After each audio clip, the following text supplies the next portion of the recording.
Welcome back, Smite fans. We got past some of the more secure teams, but now we're really getting to the nitty-gritty. It's going to be North America set number 3 for today. We're going to have eLevate against eLevate. This set is so important for eLevate. I feel really short. I'm going to have to sit up for a second. It's all about the posture. It is all about the posture, and as we mentioned, all about eLevate. They're going to be playing the next 2 games. When we look at the standings, you're going to see just how dire the situation is. They have, 9 points right now? No, they have 11, and Soar are trailing them by 9. And that's very important for eLevate because they have this set against eLevate and then the next set against Soar. So if they're able to find at least 2 out of the next 4, doesn't matter if it's both against eLevate or 1 here and then 1 against Soar, they will clinch the LAN. And everybody wants to go to LAN. I mean, what can I say? So it's really up to eLevate right now. They need a game here, they need a game there, they need a 2-0. They need as much as possible to keep Soar off of them. And heading into this matchup against eLevate, they need a lot of help because this has been a really strong team in the past history. They came in second in the SCL Summer Finals, losing to Most Wanted at the time, now known as Return. So playing against such an established team out of eLevate, they really need to pull something out of their bag. And I feel like it's no real coincidence that the top 2 teams right now are the teams that haven't changed anything with their roster since we started. They've kept it going, they built up the synergy, and now they're sitting nice and pretty with the top 2. Right now it's going to be eLevate though. Heading into the first game of this set, we're going to see actually a swap in the solo lane. Just a little bit. They're bringing in a new player because Truancy will not be joining this game. Niqued will be moving over to the mid lane position, and Mr. McWafflez will see the game as the solo laner. Mr. McWafflez. Mr. McWafflez. Do you think he has a Mrs. McWafflez somewhere around? I don't know. Did you want to apply to the position? Waffles, man. I'll apply it right now after this set is going, especially if he makes some flashy plays in the solo lane. I'll be the first application for Mrs. McWafflez. Alrighty, well, I mean, you do know you're solo, but Team eLevate gonna go ahead and first ban out the Zeus. Pretty strong, lots of damage. Don't want to deal with it. The last set, we saw Baronic playing a fantastic Zeus despite struggling a little bit in the early game. Once we saw Soar start grouping up, Baronic just completely melted everybody. So eLevate, taking Zeus off the table, they didn't really want a first pick here. That means that they're relying on a different kind of mid strategy. Yep, but Susano banned out, so no jungle strategy either. He's really good at bullying, he's really good at being a nuisance, and still dishing out the damage. We're not going to see him either. Not at all. It's a lot of mobility taken off the table from eLevate. Odin being stripped away from eLevate as well. So this is a wombo combo it seems that they recognize eLevate really rely on. So it seems that eLevate have been really doing their homework. On top of this, with the Odin ban, it allows eLevate to really run things like such as Raw. If they really wanted to Vulcan, they don't have to worry about getting trapped in that cage. Yeah, but we're missing the real big thing here. Terra, Fafnir, Nemesis, Ao Kuang, all these picks are still available because they banned out Robin, which is smart. And just like that, Terra gonna get locked in, and they don't have to worry about the anti-sustain coming out of the Odin cage. A lot of mobility as well for eLevate with the Terra's Blessing. Should be really impactful for eLevate. I mean, that's why you ban them. Just go ahead and get rid of them, so that way you don't have to go against that strat. Guan, you gonna get picked up, fight sustain with sustain. And I like that idea because we see the Robin ban coming out of eLevate. Between Dwurst and Mr. McWafflez, they both really rely heavily on being a big bully in the laning phase, and there's no bigger bully than Robin going into the solo lane. And he's an absolute terror, a nuisance. You build him right, he's a bruiser, you can't take him down, and he's just gonna kick when you do try to do anything to him. But Vulcan gonna get locked in. We've been seeing a lot of Vulcan recently. Why is that? With the passive change, it's been really impactful. It's staying in the laning phase as long as possible. You get 15 MP5, 15% movement speed as long as you consistently land those abilities. That's absolutely awesome. But Thor are gonna get locked in as well, and I really have a soft spot in my heart when it comes to the global junglers. Thor, Ratatoskr, being able to just pick yourself up, come down wherever you want, help out a teammate that may not have as good appeal like Ra. Ra is going to be a great pick for eLevate here because not only is it the huge burst that can set up with the Thor, you're relying on the Anvil of Dawn, the Tectonic Rift, but you also have the sustain from Terra. Like we mentioned, this strategy from eLevate has been really based off of this Odin ban. And speaking of bans, Arling Shin banned out. We kind of see him a little bit of everywhere. We've seen him support, we've seen him solo, and we've seen him jungle. I don't want to see an Arling Shin ADC though. I don't think it'd work. You never know. If it was Orbit, maybe they would be the ones to maybe have Funballer play the Funball just like, Arlong put me Shen. in, coach. especially like they used to play double warriors back in the day all the time, Trickstank and Funballer, so I wouldn't be surprised if they were the ones to whoop it out, but it's going to be the Sun Wukong being taken off the table. I like the style because these are two solo lane styles that are very aggressive with their abilities. They're able to really find the poke in between the waves. And I mean, that would go good against the Robin, which is why you ban it out. Sobek and Sol banned out as well. Sobek has so much potential just to set up. He is a fantastic setup god, but on top of that, all his CC does damage, so he would top the charts for the beginning of the game. Now they don't have to worry about the Sobek in the solo lane because they have the Guan Yu and the Ratatoskr, so you're probably not running Sobek in the Guardian or the jungle role. So not also having to worry about the anti-healing coming out of Sobek, keeping the Ra and Terra more impactful throughout the game. Exactly, and Jing gonna get picked up. I would have rather seen her with Terra just because the synergy between those two gods in general, it's absolutely disgusting.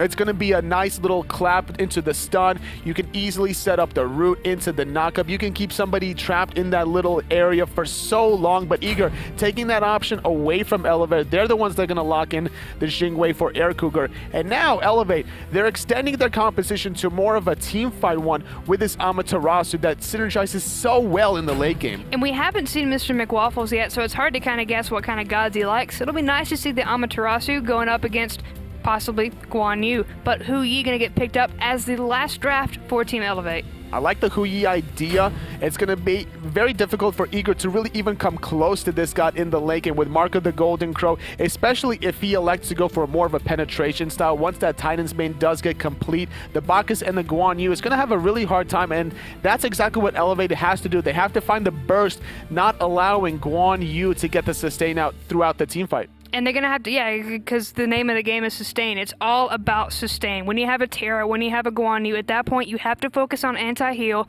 or the kits that provide that. And the Bacchus last pick coming out of Eager. Now, surprisingly enough, like, it does have the anti-heal that you really want to try to shut down this Ra or Terra, but at the same time, there's not that many guys that's going to get knocked up here. Jumpahhh, as long as he has Berserker Barrage, he's not going to get knocked up. And then the passive coming out of Rippin holes, if he's going to engage, there's no possible way you can really lock him down. No, so it's going to be more just built around the team fight perspective. Instead of trying to push that CC as much, they want to burst him down and bring as much damage onto the table as possible. So now both teams starting with a very normal start, nothing too crazy or out of the ordinary. No wards at all, but both of these Guardians electing to go for a different option. We see Rippin holes going for the sprint, whereas Myflin going for the curse. And I love seeing those deep speed wards, and I'm curious why we haven't been seeing that, but a little bit of aggression, Team Eager, trying to dish out the damage, but taking quite a bit of it themselves. And I think the reason why we don't see these wards in the round of speed buff, at least for this game, is because of the solo jungle combination. You don't really expect to get invaded by Ratatoskr, Guan Yu, and on the flip side,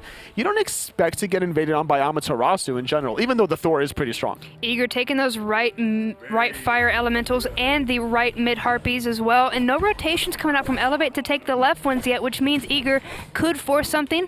Doesn't look like they're going to, though. They had to deal with the mid wave before they really stopped the left side mid harpy. So trading mid harpy for mid harpy, but Eager do come on top with those elementals. But Rippin holes taking a little bit of poke. And at this point, this is a good idea because the sustain coming out of the monolith is just not quite there yet. It's not there yet. Plus, the Furious Roar is going to take some damage. And Jing is just a really big bully. Pair that with Jing with AirCougar, it's going to be gross. And now Jellly's being a bully onto Jumpahhh, just not giving him any sort of breathing room. Off of that poke, it's going to be both teams really backing off, getting their own back harpies, but in the solo lane, Mr. McWafflez taking a lot of poke, being intercepted with the dash. One more hit, not going to find it. Barely getting out with a sliver of health. I don't even realize how he did it, but he survives. Not first blood yet. That would be terrible on your first game. That was so clutch from Dwurst, dashing through the Ama before her dash got her into the safety of the tier 1 tower. Now, Amaterasu struggles early enough as it is, and if she got first blooded there, Dwurst would just be running away with the laning phase, because now that would give him an opportunity in about a minute to make McWafflez make a decision between either defending the wave that's about to hit his tower or defending his blue buff that's going to get invaded on.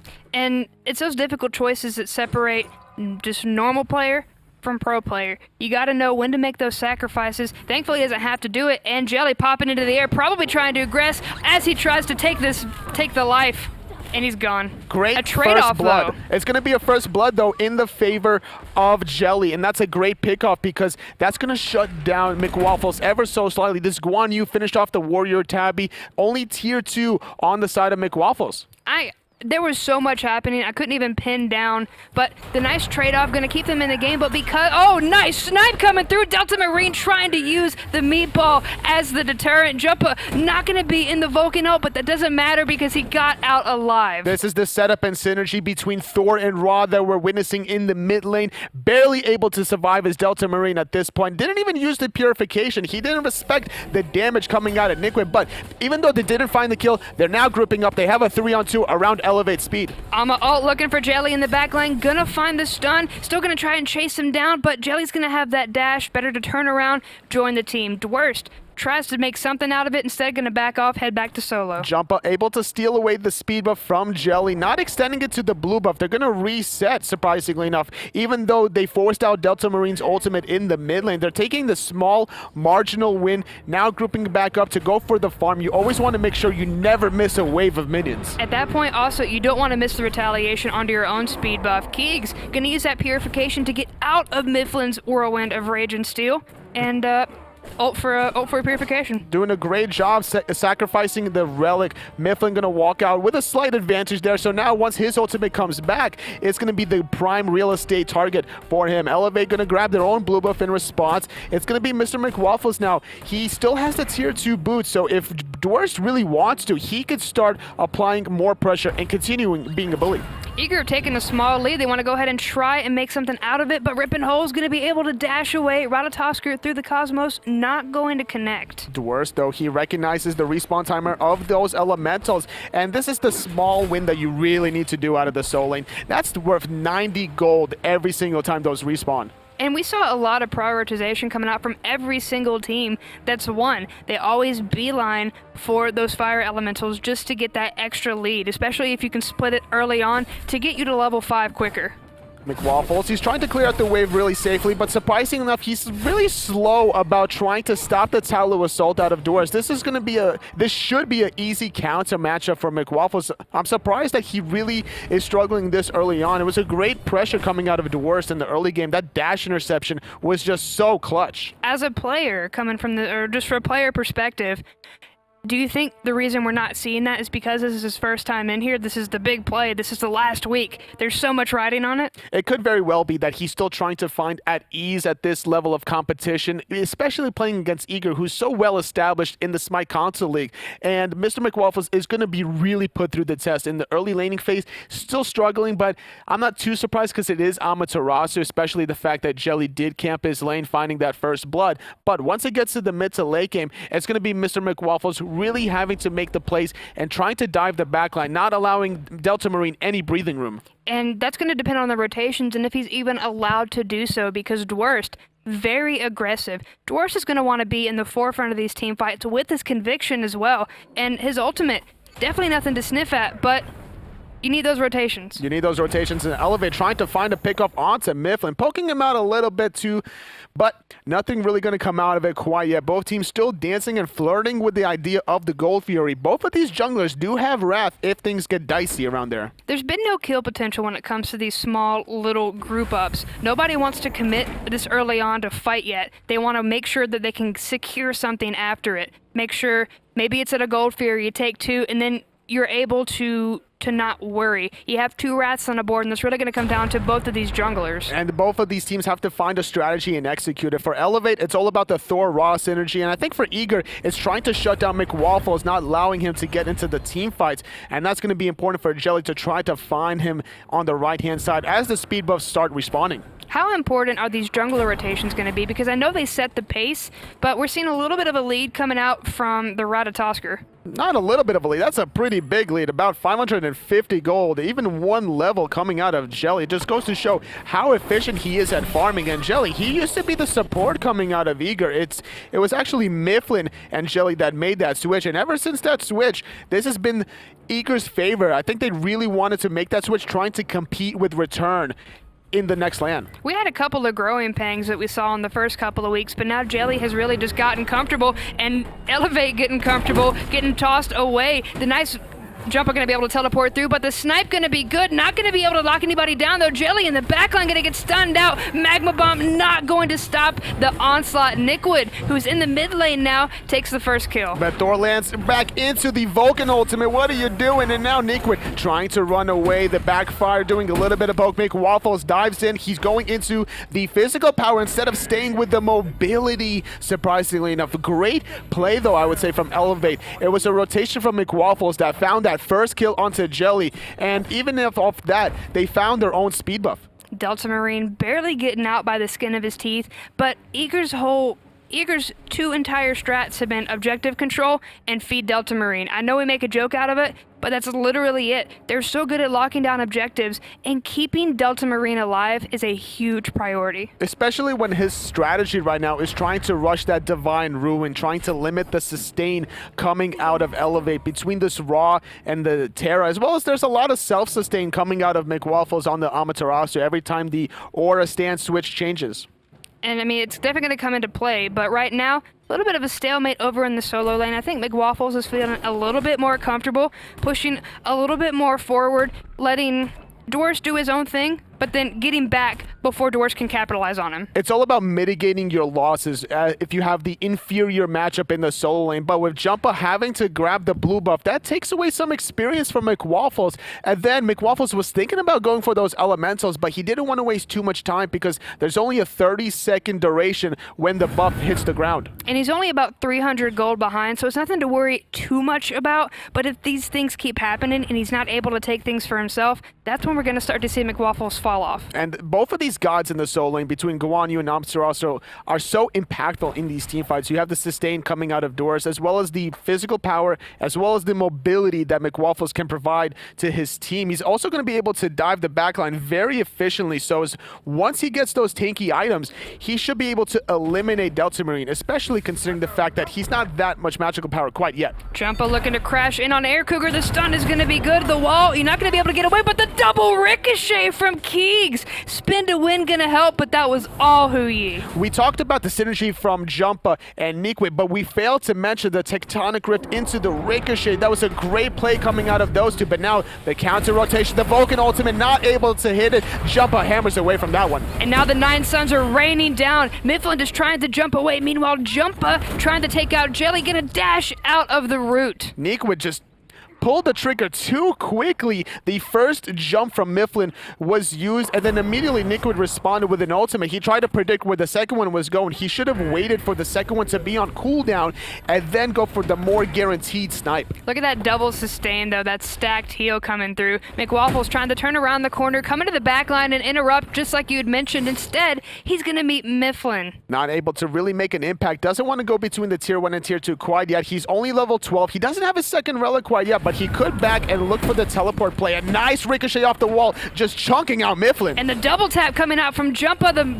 the spin to win, not going to take anybody out, but McWafflez trying to do the same to Myflin. There he goes, forcing out a purification from the Vulcan as well. And now McWafflez going to sit in the rock heal, and he's going to be able to sustain quite a lot of health. It's a 5-on-4 power play for eLevate. The question is, where do they go from here? But it's going to look like it's going to be the Gold Fury. But look at this. eLevate are still behind in gold. They're up 3 kills, but Eager have been on point with their farm game. It's all about how you share the farm with your jungler, and Jellly has been on point, grabbing those elementals, grabbing those mid harpies, and as a result, Eager have this small gold lead despite being down in kills. eLevate, they need to take advantage of the 5-on-4, but it looks like they're not really going to group up and go for it. So what can they do at this point? Because we're not too far into the game where it's drastic.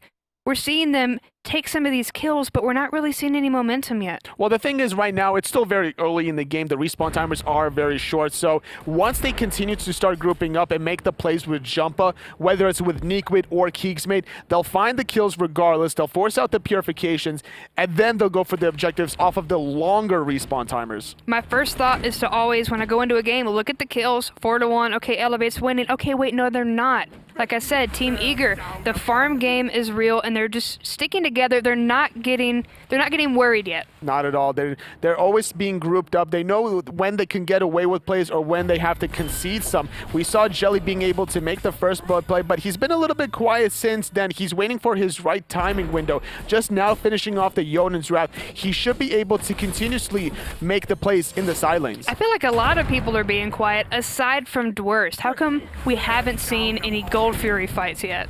Well, we don't see any Gold Furies quite yet because of the fact that Eager are relying on the later stages of the game. The Vulcan right now is trying to shut down the sustain with the Divine Ruin, so therefore it's going to hurt his itemization to get to that late game. He doesn't have that much magical power as he would want, but Eager recognize that eLevate are not in position. They're going to try to force this one. They're trying to find it, but the ult going to come through. Team Eager's still going to take the Gold Fury. It's going to be easy, clean disengage.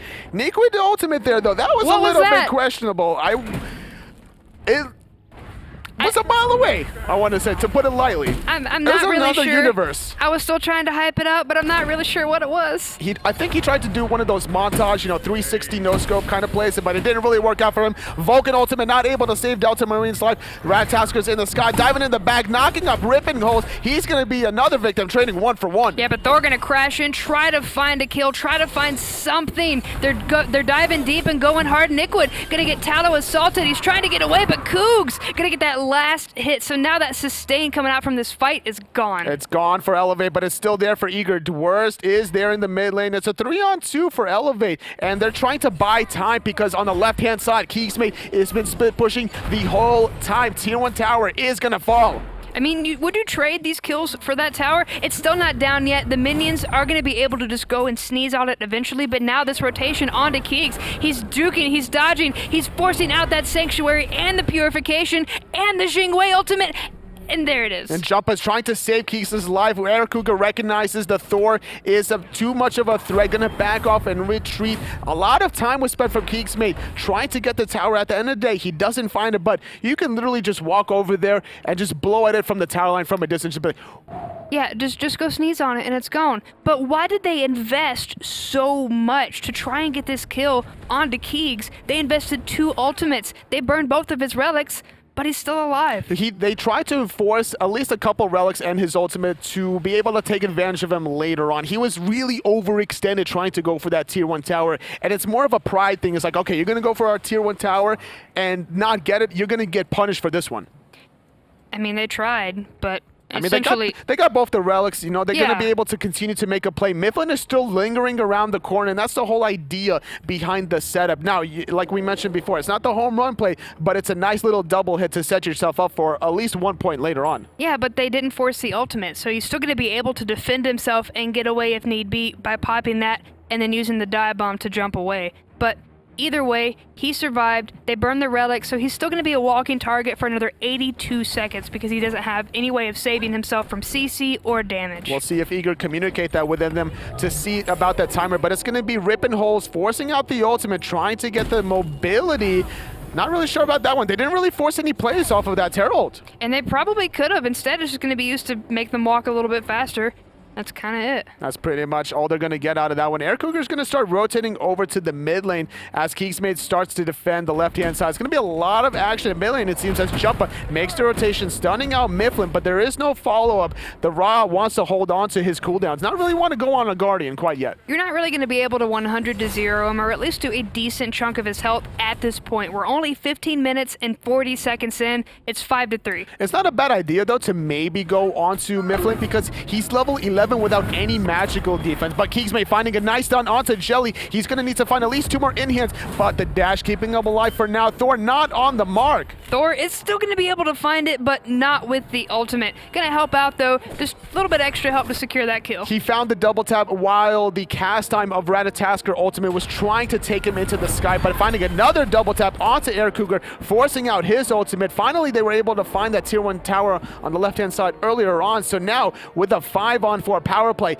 eLevate, they could look for more. They're going to transition into the mid lane. They have the tools necessary to keep sieging towers with the sustain. And we've seen, I mean, the tier 1 tower on the left side, it's already gone. So eLevate can now rotate and start working on this tier 1 in the mid lane, because we've seen it already happen. Delta Marine gonna try to make something happen. Myflin gonna catch one and toss him in, but McWafflez gonna be able to get out just fine. But Dwurst in the back line looking for the stun, only going to find 2 Keegs and Rippin holes, but he still has a Sanctuary on. They're gonna get knocked up, but the sustain coming out from Terra's Monolith will keep them absolutely fine. Just not that much follow-up, unfortunately, off of the nice stun. The ultimate from the Raw, gonna get Sanctuaried out. McWafflez gonna force the Purification out of Delta Marine. A nice little Celestial Beam onto AirCougar, and now Dwurst in the front line. Get zoned. Dwurst in the front line, just trying to get back to the tower. Gonna get just CC'd here and there. The dash from Ratatoskr gonna get him back into the safety of the tower. But no, it's like you said, we're not really seeing any full team follow-up. Looking at the healing chart already, it seems that a combined over 10,000 healing from eLevate, whereas Eager, they only have about 7,000 out of the Guan Yu, despite having the Divine Ruin from Delta Marine.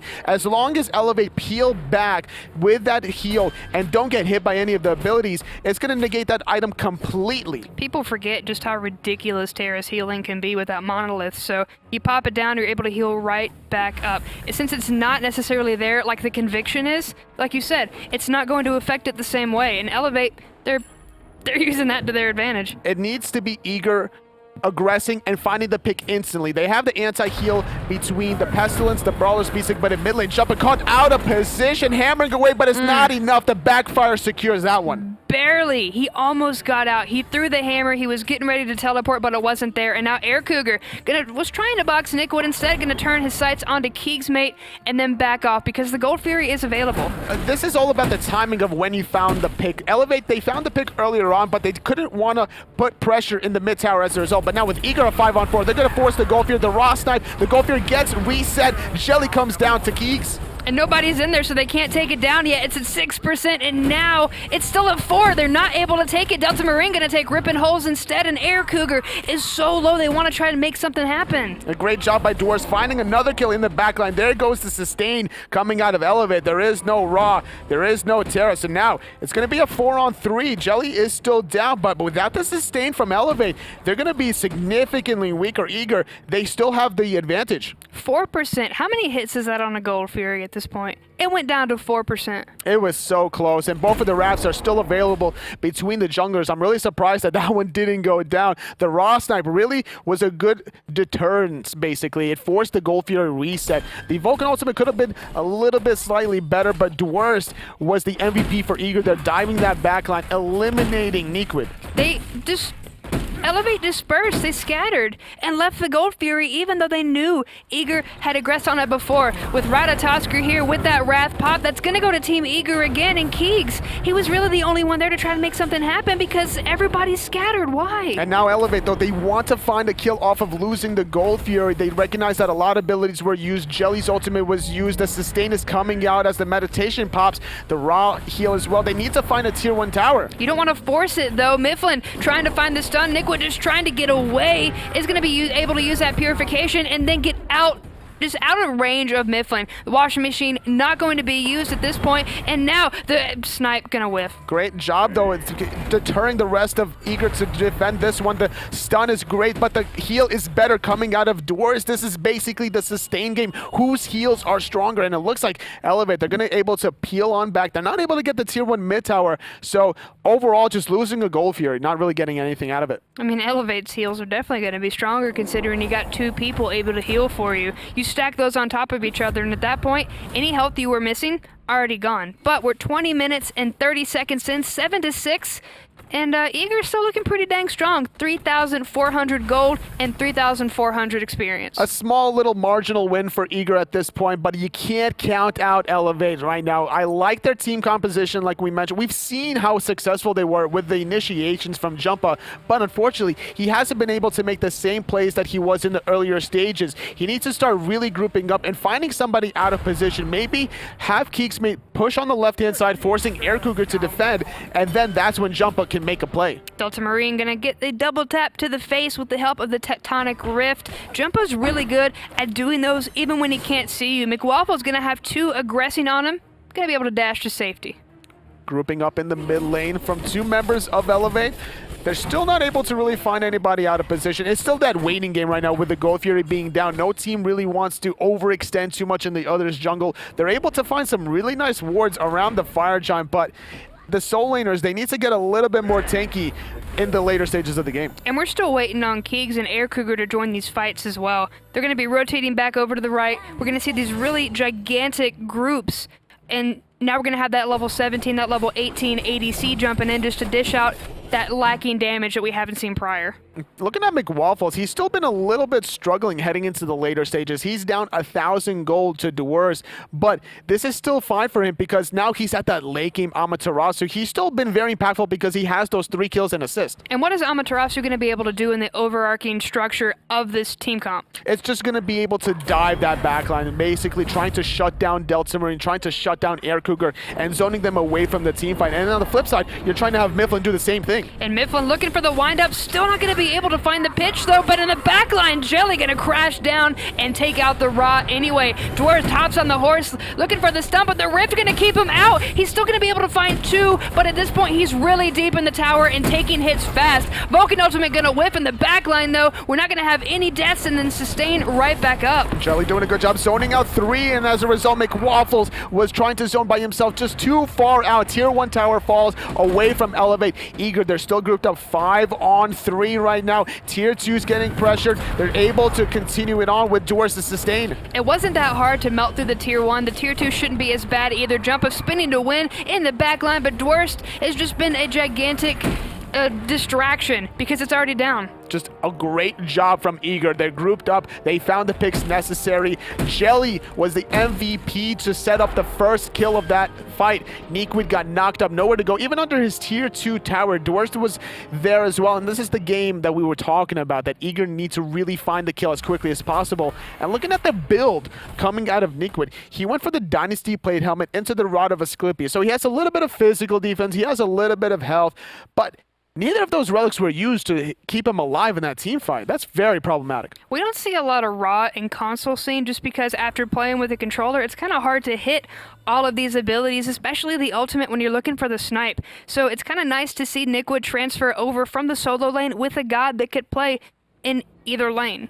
It's a nice utility build as well, like we mentioned, trying to synergize off of Jumpahhh, who does enough setup and enough damage of his own, so that's why he's going to go into a little bit more of a tanky style, probably trying to finish off that Mantle of Discord. But now, with Gold Fury still being down for a little bit, no Tier 2 towers for eLevate in the mid lane, so they're trying to group up on the right-hand side and maybe help out McWafflez. McWafflez, I mean, they're attacking him, but there's not much really happening. His health bar is barely budging with the amount of damage that's coming out from Dwurst and from Myflin. They're more focused on just keeping McWafflez busy while they tack down this tower. The Gold Fury just now respawning, and finally eLevate. We're waiting for it for so long, but they're just going to drop a Sentry Ward and reset. The rest of Eager, they don't really want to allow that to happen. They're just all over the map, defending the gold as well as putting pressure on that Tier 1 on the right. Nice ricochet. But speaking of pressure, they put the pressure onto McWafflez. They sent him out, and that's what opened up that tower for them. They probably wouldn't have been able to keep up if McWafflez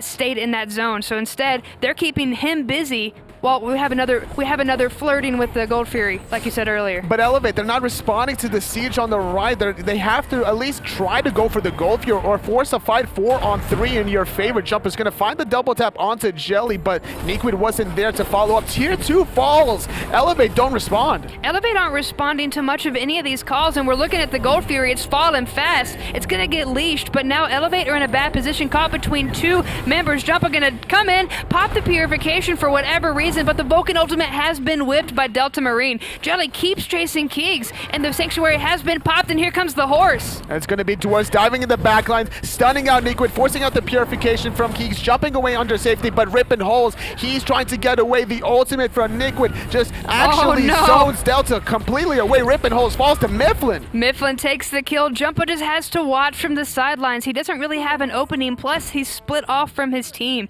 He's not going to be able to do a play without the rest of his team there to help follow up because he doesn't have the damage. The first piece of the puzzle has been eliminated from eLevate. Terra's gone, but Raw still stands strong. Eager, 5-on-4. They're not going for the Gold Fury quite yet, but they do get that tier 1 on the left. They're going to continue the pressure with that power play, trying to go for the last remaining tier 2 from eLevate. And this is dangerous because Team Eager have these dive gods. They're going to be able to get in, dive, and then get out. But Jumpahhh is in the air waiting on the right target to crash down, but it doesn't matter because the tier 2 tower's already gone. Niqued gonna fall, and now at this point, McWafflez, Jumpahhh, these are all big targets, and Eager have the pick from them all. The second piece of the puzzle now eliminated, but the first one has revived, but it's still a 5-on-4. It seems that Eager have been so successful finding these picks. McWafflez couldn't do a good enough job to really dive that backline with the addition of Jumpahhh, and even when they did, they left their own backline exposed, and that's why Niqued fell. What I've been seeing lacking from eLevate has been the communication.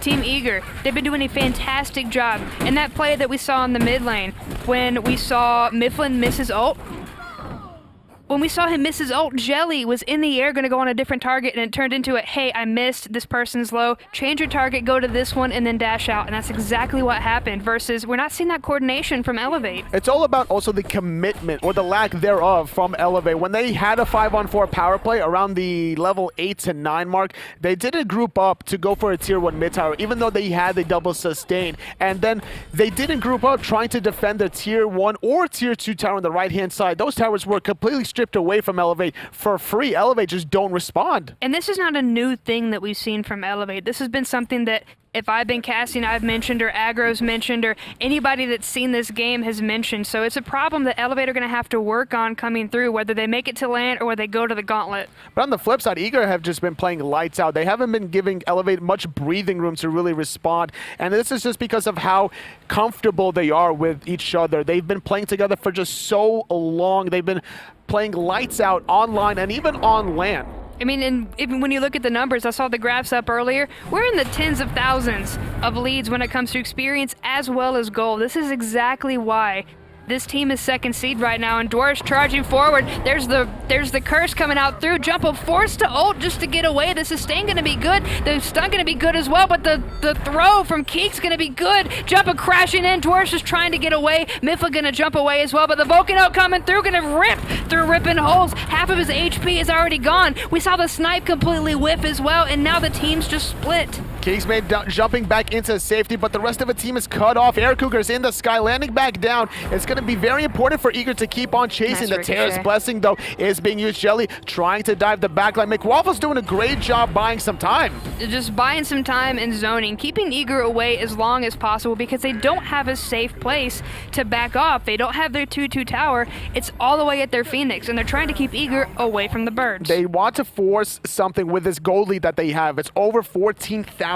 gold at the 29-minute mark. Around the Fire Giant with Gold Fury being down. Dwurst getting stunned out, but he's just going to back off, pop the sustain, continue the pressure. Jumpahhh, he has to be careful. He's a little too far forward. We're still seeing the same thing, though. Eager keep pushing eLevate back, and eLevate aren't finding that safe zone. Rippin holes and Jumpahhh both going to get stunned out. Purification coming out from the Thor. I mean, that's going to be gone for a long time, so he's going to be a big target later on. That's going to be a nice, juicy target for Eager to really focus on. Now, Jumpahhh, he has to second-guess himself if he uses that Anvil of Dawn aggressively, because one CC, one knockup coming out of the Xing is going to eliminate him. A little bit of poke onto Myflin, but the sustain from Dwurst, yet again, still doing a good job. They wanted to make a play happen whenever eLevate turned the corner. Instead, Eager have gotten a taste of how eLevate play and how timid they are, so they want to go ahead and just go for the objective. McWafflez going to be able to pierce through the defenses, but it's already too late. Team Eager are going to be able to take their own Fire Giant and now continue to put eLevate on the run. KeegsMate, though, he's trying to find Myflin. It's going to be Thor in the sky. Jellly lands, but doesn't hit anybody. KeegsMate taken out by Dwurst. McWafflez trying to run away, but he's getting chased down by Dwurst on the horse. Yep, you're not gonna be able to stun him because he's CC immune on the horse in his cavalry charge. Rippin hole's gonna have his lazy back interrupted by the Vulcan and the backfire. It's a 5-on-4, but it's going to be a 5-on-3 because Raw's on the right-hand side, giving up a mid-Phoenix for free. Left-hand side is going to be pressured on by Eager. eLevate, yet again, they're not committing to the defense here. I'm curious if the right split push god is Raw. He's going to be able to heal himself back up, but either way, they take down that tier 1 tower at the same time that their Phoenix falls. Team Eager don't even care. They're not backing off. They're not going back for items. They're going to keep pushing eLevate and start aggressing on this Titan. This is not the time to be split pushing, Niqued. You have to defend defend your Titan or you're going to lose the first game of this set. You need to have more points than Soar. And they want to go to land just as bad as you, so you have to keep it up. Eager are going to back off just a little bit, pulling the Titan to that just strange rim where it's like half in and half out, but they are going to back off. Niqued is here, and McWafflez tried to make it happen, force out the Sanctuary from AirCougar. Great job overall. Eager still grouped up with Fire Giant. It's going to be a 5-on-5. The respawns happen, but McWafflez gets eliminated. We see the Jumpahhh diving in the backline, but Jellly does the same exact thing. Niqued, he's caught out of position. Kept getting stuck in the gust, but Niqued using the Sanctuary just to get to safety, just to heal up fine. But the ultimate's coming through. The 9 Suns, the Vulcan ult. That's it. Game 1. Done and done. Done and done for eLevate, unfortunately. Eager just playing lights out in that one. And I like the team compositions between both of them. We've seen a lot of great strategies. We've even seen the Divine Ruins out of both mid laners throughout that game, trying to shut down the sustain. I mean, you have to build that anti-heal. I know that my friends back home are rolling because there's not enough anti-heal. You have to build it. We don't see it in the Challengers Cup. We don't see it enough here. You need it. No, you absolutely do. And eLevate, they had more sustain at one point in the game, but like we mentioned, they didn't commit to objectives. They were struggling trying to find any sort of grouping up in any sort of plays off of their small 5-on-4 plays. So heading